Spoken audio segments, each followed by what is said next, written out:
Our next panel is going to be talking about an issue that, I guess I didn't really think a lot about until about the last 6 or 8 months, and started to attend a couple meetings where issues relating to refugee populations in our area were being discussed. And certainly transportation is among those challenges. I think, I asked people both in our transportation advisory group and otherwise, what's your awareness of refugees in our community? And basically it was, well, I suppose there are some, but I don't really know much about them or what their needs are.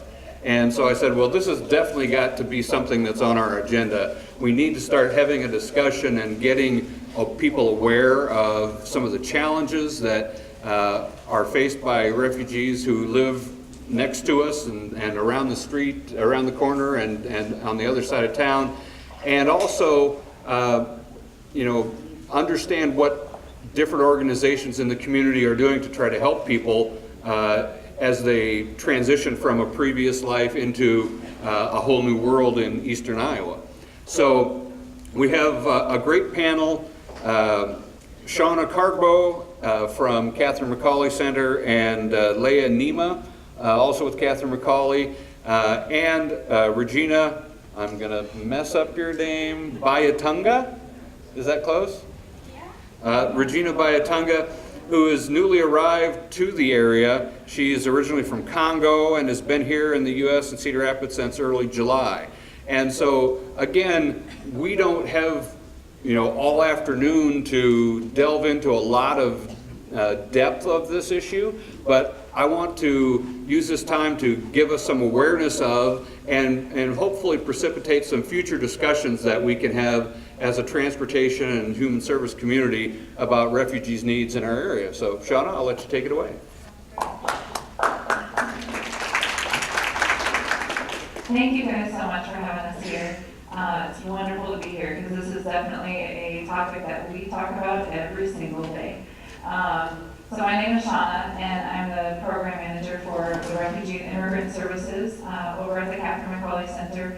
We are a fairly new program. If any of you are familiar with Catherine McAuley Center, we have been around about 28, 29 years, and have really had the firm foundation for that entire time of really serving women in transitional housing needs and through our transitional housing program, and then also adults needing some basic education.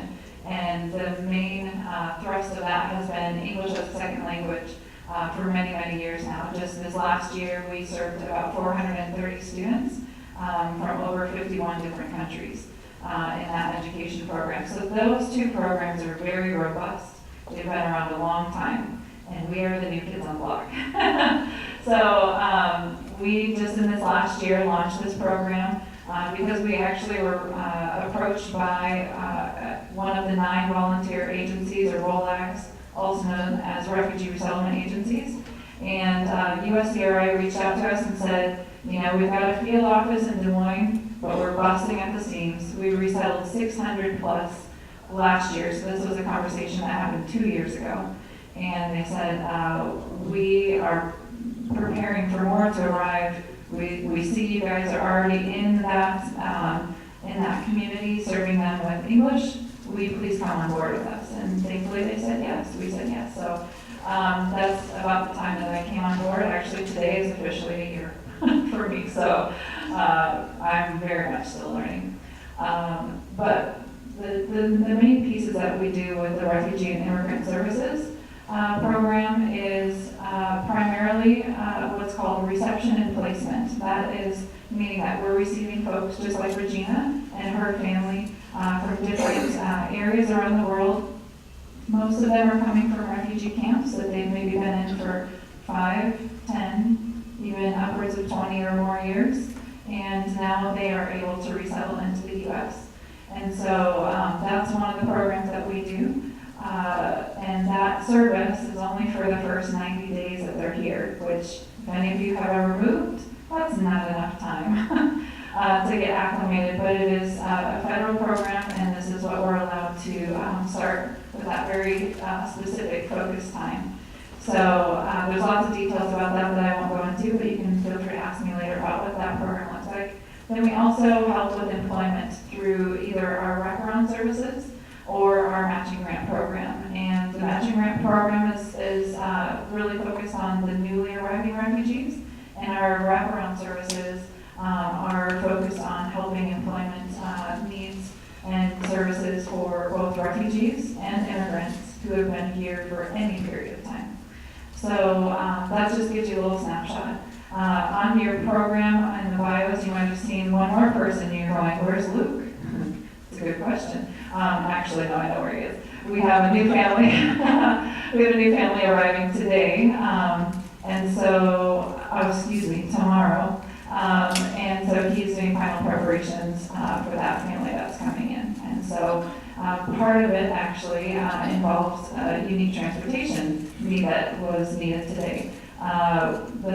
This family that's arriving tomorrow has family down in Iowa City. And so we had originally looked at trying to get them housed down in Iowa City, close to them. They have some really unique needs, and to be sincere, kind of what the breaking point was, the cost of living was just too high for this family's needs. And so we found something up here in Cedar Rapids, and so Luke has actually been going back and forth, helping the family that's down in Iowa City come and help prepare for the home that's going to be up here in Cedar Rapids. So he's been driving back and forth between Iowa City today. So just a little snapshot of what our daily life looks like. I'm actually going to pass it off to Leya. Leya has been an AmeriCorps member for the past year, and we're grateful to say that we've been able to bring her on staff. She is a case manager with Refugee Resettlement, as well as becoming our employment specialist. So I'll hand it over to Leya. Hello everyone, my name, as she said, is Leya Neema. And so part of the R&P program, what we do is for the first 90 days, just help new families get acclimated to Cedar Rapids. And so what that involves is preparing for them, getting ready before they get here, and then airport pickups. We sometimes have a difficult time with airport pickups because some families can be large. An example, we had a family of 14 that arrived 2 days before we were supposed to receive them, and so most of us drive little cars, so we rely on volunteers who have vehicles or are willing to just come to the airport with us and allow strangers to just get in their car and take them to where they need to go. So that's one of the things that we do, that some of the transportation that we provide. We also are responsible for getting them to the Social Security office so that they can apply for Social Security. It has to be done in person. Each person, even a little baby, has to go and be seen the first time. So with a family of 14, you finding a vehicle big enough to drive everybody at once to the Social Security office is very difficult. So I remember that time I had to make several trips that day so that we could get them all seen. Another service that we provide, I'm working with employment, so somebody has an interview, they've just arrived, they don't have a car, they don't know how to use the public transportation yet. I take them to interviews or sometimes orientations, and while teaching them how to use the bus. Medical appointments. We also provide transportation for medical appointments, and for the initial health assessment at Lynn County Public Health, it is scheduled that the whole family is seen all at once. So when you have a big family, again, it is very difficult for us to arrange for rides to get them there and back home all at once. With a family of 14, I had to do several trips where it's just like start with them, I'll be right back, And so we do provide a lot of transportation, but it's something that is very difficult because there's only a few of us working, and we have a lot of families that are coming in all at once, and they all need services. And sometimes it's just a ride that is needed, but we have to, spend about an hour or 2 hours with a client that just needed a ride, and so that could sometimes be a little bit difficult. I'm actually just going to introduce Rejina a little bit. So Rejina and her family, like Terry said, have come from Congo. They arrived on July 6th, yes. And so she and her husband and 4 children arrived to a very new world.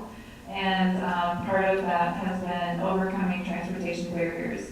What I can tell you about Rejina and her family is they are incredibly brilliant, very resourceful, and very resilient too. They don't give up.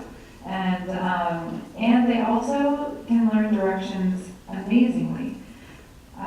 One quick story, and I'll hand it over to Rejina. The very first day that they arrived, we had to have them in an apartment or in a hotel for 1 night. The apartment was going to be available the next day. And so we set them up in a hotel, and then that next morning I came and picked up her husband so that we could sign all the police paperwork. And so I drove him there, and I drove him back. We then went and picked up the family and brought them to the new home. And as we were coming back, that second time, her husband suddenly starts telling me, "Turn over here, Shana. Turn over here, Shana. Turn over here, Shana." And he directed me all the way back to his apartment after only seeing it one time. And I was like, wow, I wish I could do that. So I'll hand it over to Rejina, and she'll tell you some stories about her transportation experiences here. Okay, like Shana said, first of all, I have to apologize because my English is not very good. I'm from Africa. English is not my language, so you have to understand I hope. So, like Shana said, I'm Rejina. I'm from Congo. I'm here only 2 months ago. So for us refugees, this guy is helped us so much because we settled in a new. We are from Africa. A big challenge for us is English. Most of us doesn't know English. Then if Shana told you, today I don't have a ride for you, you have to go to the bus transportation for yourself. For the first time, they give me the map for going to my first job at the Hilton Hotel.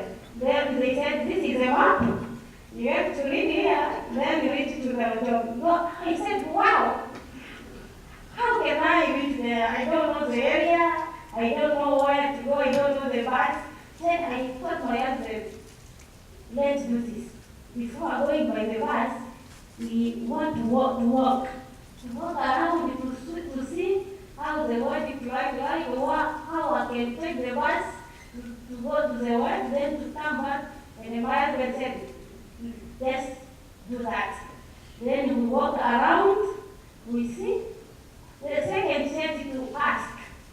Sometimes we can get to the bus to ask the driver, but the driver cannot hear because your English is so small. You don't have the word to ask where to go or to do. Sometimes we can ask, I want to go to Southwest. Then you don't understand. You don't understand what you are talking about. That is our first challenge, is the language.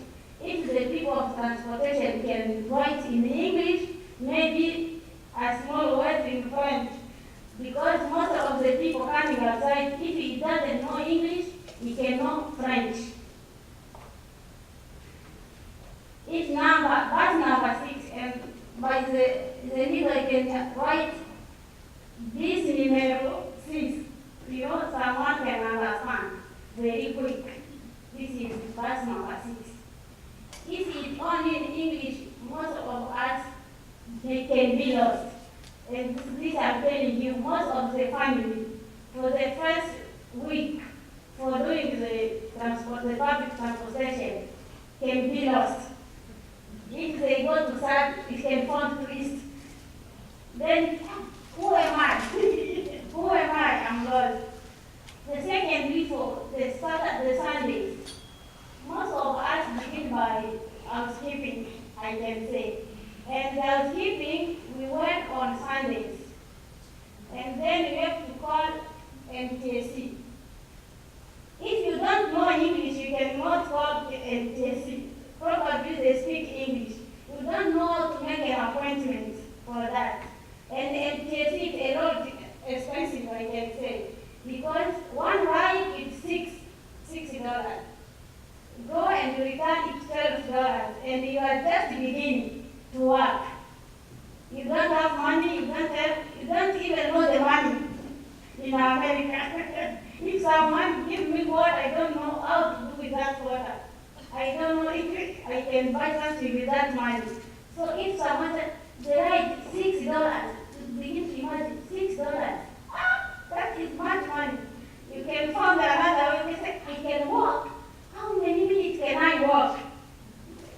You get the wrong idea in your head. So for that, for us, like refuge is a challenge. It is a big challenge.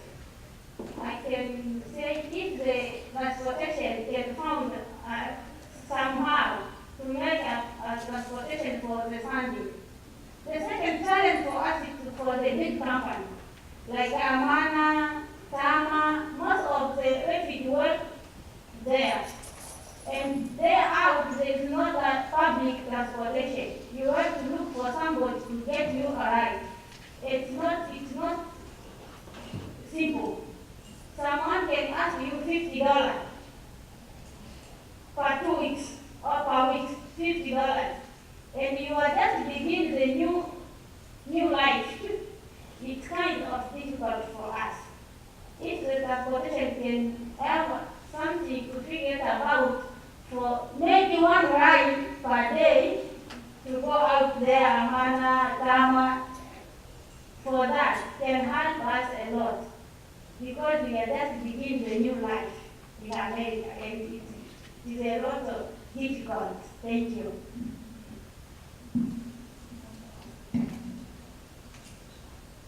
Yeah.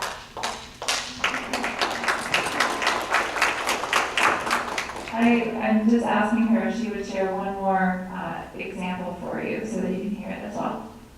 I think it's for the church, for Sunday service. Like African, we have a lot of children, as you know. The African doesn't have one child or two. It's 4, 6, 8, even 13. Yeah. So for the Sundays, if we don't have the transportation on Sunday, like me, I never been to church since I'm in America. Because I don't have my own van to go with all my family to the church. If we use one public transportation on Sunday, I can go there every Sunday with my family. I cannot call MTC for all the family for the Sunday. It is a lot expensive. So I was wondering if it can be possible. But because almost all of us, we can even stay in America for 6 months or for 1 year without going to the church. Because you don't know how to do. You don't know how to get there. You cannot walk with the road children, we have to like this. After 1 year, another 1 year, you see? 13 of them, the first one 14, the second one 12, the last one until 1 year. So you cannot walk with all of that children. And in Iowa, there is no way to walk. Some of the way is closed. You cannot walk to reach where you want to go. Thank you. Thank you very much. Does anyone have any questions for any of these ladies? I guess my question is, what happens after 90 days? That's just the scary thing to me. I think, are there any things that you do specifically to help people knowing that they're sort of a cliff at 90 days and they're out there on their own? Yeah, Terry, we think about this all the time. There's a few things. one of the things that we do with every family that comes in is called cultural orientation. And so the cultural orientation is actually covering up to 15 different topics. Transportation is one of them. And you know, and Rejina can probably attest to this, when you come, every time that we see her, we're telling her new information that maybe she's never heard before. And for me, I have to hear it many times. So we cover these topics. We try to equip them. Like Leya kind of mentioned, one of the things that we're doing is making sure that they get bus passes, taking them on the bus with them as much as we can. Rejina and her husband actually got to be a part of a class that the Catholic Charities put on for job readiness. And it was a really lovely time because it was a very intensive course, Monday through Thursday, 9 a.m. to 4 p.m. So it's really full-time work to learn how to get a job here, right? So that class was at Coe College, and one of the things that they did was equip them on how to go and find out about the low-income bus fare. So they qualify, most of them qualify for low-income bus fare, which is really great. We're really thankful for that because then they can get a 31-day pass for $20 rather than $40. And so they learn how to ride a bus. We try to find them positions at different jobs that are along bus lines. Or at Mana, for example, we know that there's a lot of people traveling there. So can we connect them with people who are already driving there? But you heard what Rejina said. She and her husband both work at Whirlpool. And if they are paying someone each $50 a week for that ride back and forth, there's $100 of their paycheck weekly. That's $400 spent on transportation just to get to work every month. That's a lot of money for me, let alone a family that's just come and has 4 children that they've got to take care of as well. So what we try to do is really connect them with a lot of services. And Catherine McAuley Center, we've traditionally kind of been a catch-all place, even when the services that we primarily provided prior to this new program that we've got was education. There was always an immigrant and refugee coordinator, service coordinator. And so this was a person who was looking to help them navigate through the different services that are available here, make a lot of referrals, sit down and even work on different things. So now we're expanding that. We're in the process right now of having a navigator position where that person is both for our women's transitional housing program and also the adult basic education and refugee and immigrant services, really as a resource to say, okay, when we have folks that are coming in saying, I have this need, how can we make sure that they get well connected? Several of you are familiar to me in the room, being a part of the immigrant concerns meetings that we've been holding for years, 8 to 10 years, I think. And so at that table, we come together, talk about what are the resources here, where are the gaps in services, how can we help solve unique issues. And so these are the kinds of things that we're gonna, 90 days we officially have to end the RFP parts, but that's why we immediately, from the get-go, we're creating wraparound services. So, and those will continue to grow as we understand better the needs and maybe what are the gaps that are not already being serviced somewhere here in our service areas. I want to also just make mention really quick. So Rejina and her family, they live here in Cedar Rapids. We've also got clients that live down in Iowa City and even as far as Columbus Junction, over an hour away. So we're trying to help overcome a lot of these barriers, not just in the Cedar Rapids area, but also in Iowa City and in Columbus Junction. So we have a lot of work ahead of us, I can tell you that. Any other questions?